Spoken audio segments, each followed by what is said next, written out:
আমরা সারা বাংলাদেশ থেকে অভূতপূর্ব এবং স্বতঃস্ফূর্ত আমরা সারা পাচ্ছি এবং আমরা জানতে পারছি যে আমাদের সারা বাংলাদেশ থেকে মানুষ আসার আগ্রহ প্রকাশ করছে। তো আমরা অফিসিয়াল অ্যানাউন্সমেন্ট আমাদের জায়গা থেকে ওই মঞ্চ থেকেই দিতে চাই এবং আমরা মনে করি যে আমাদের কথা শুনতে বা সবাই একসাথে আমাদের সাথে যোগ দিতে পুরো বাংলাদেশ থেকে যারা আসছেন, আমরা বিশ্বাস করি কয়েক লক্ষ মানুষের এখানে সমাগম হতে যাচ্ছে। তো যারা আসছেন তাদের সামনে আমরা এটা বলতে চাই অফিসিয়ালি প্রথমবারের মতো, এবং আমরা আমাদের জায়গা থেকে বিশ্বাস করি এই অভ্যুত্থান পরবর্তী সময় বাংলাদেশে কিন্তু একটা নতুন একটা রিমার্কেবল একটা চেঞ্জ এসেছে। কোন জায়গাটাতে? এই যে ইয়াং জেনারেশন, আপনারা আজকে দেখছেন যে যাদেরকে সামনে রেখে এমন একটা রাজনৈতিক দল বাংলাদেশে প্রতিষ্ঠিত হচ্ছে, তাদেরকে বাংলাদেশের একটা ইউনিয়ন পরিষদের মেম্বার ক্যান্ডিডেট হিসেবে মানুষ কল্পনা করতো না, কিন্তু তারা আজকে পুরো বাংলাদেশের তরুণ প্রজন্ম, ছাত্র জনতাকে একসাথে রেখে সংসদে প্রতিনিধিত্ব করার কথা ভাবছে, বাংলাদেশের মানুষের প্রতিনিধিত্ব করার কথা ভাবছে।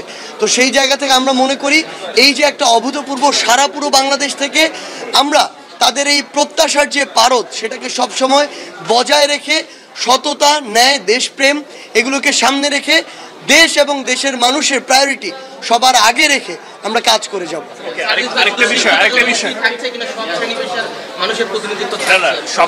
সবগুলো রাজনৈতিক পক্ষ যারা ফেসিবাদ বিরোধী ছিল তাদের একটা উপস্থিতির কথা ছিল, আপনারা ইতিমধ্যে দাওয়াত কার্যক্রম করছেন, সেগুলো নিয়ে কতটা আশাবাদী? সবগুলো রাজনৈতিক দল বা সবগুলো পক্ষ, শহীদ, আহত পরিবার?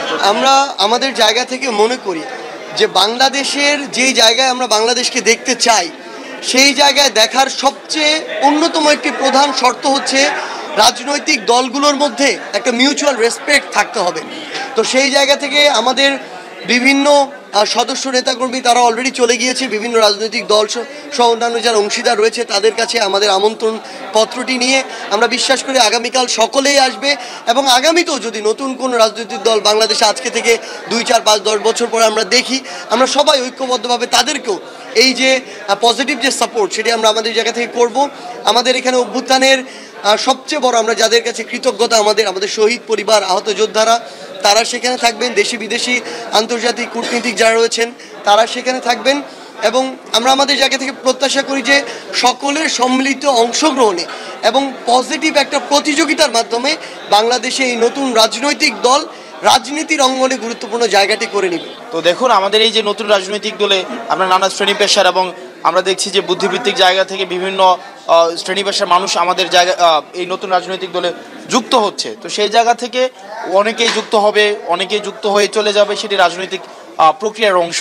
তো এই বিষয়গুলো আমরা চেষ্টা করছি যে এই বিষয়গুলোকে কীভাবে অন্তর্ভুক্তিমূলক করা যায়, এবং সেই অন্তর্ভুক্তিমূলক জায়গা থেকে যে শুধুমাত্র 2 জন চলে যাওয়াতেই যে রাজনৈতিক এই গঠন প্রক্রিয়া না, কীভাবে বৈষম্য হচ্ছে, 2 জন যা সম্পৃক্ত না হওয়াতেই যে একটি রাজনৈতিক গঠন প্রক্রিয়া বৈষম্য হচ্ছে, বিষয়টিকে এইভাবে নির্ণয় করার কোনো সুযোগ নেই।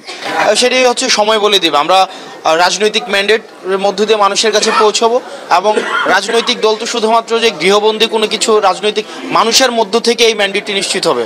মানুষের রাজনৈতিক বিভিন্ন ধরনের কর্মপ্রক্রিয়া থাকবে, কর্মসূচি থাকবে, এই কর্মসূচির মধ্য দিয়ে মানুষের সাথে আমাদের সম্পৃক্ত হব, এবং সেটির মধ্য দিয়ে ইলেকটোরাল প্রসেস আপনি যেটি বলছেন, যেটি প্রত্যেকটি রাজনৈতিক দলের চূড়ান্ত লক্ষ্য থাকে, সেটির দিকে অবশ্যই আমরা পরিমাণগত দিকটা আসলে ওইভাবে নিশ্চিত হওয়া যায় না, তবে আমরা সারা বাংলাদেশ থেকে আমরা অভূতপূর্ব সাড়া পাচ্ছি এবং সবাই আসতে চাচ্ছে, সবাই জানতে যাচ্ছে, আগ্রহ সৃষ্টি হয়েছে।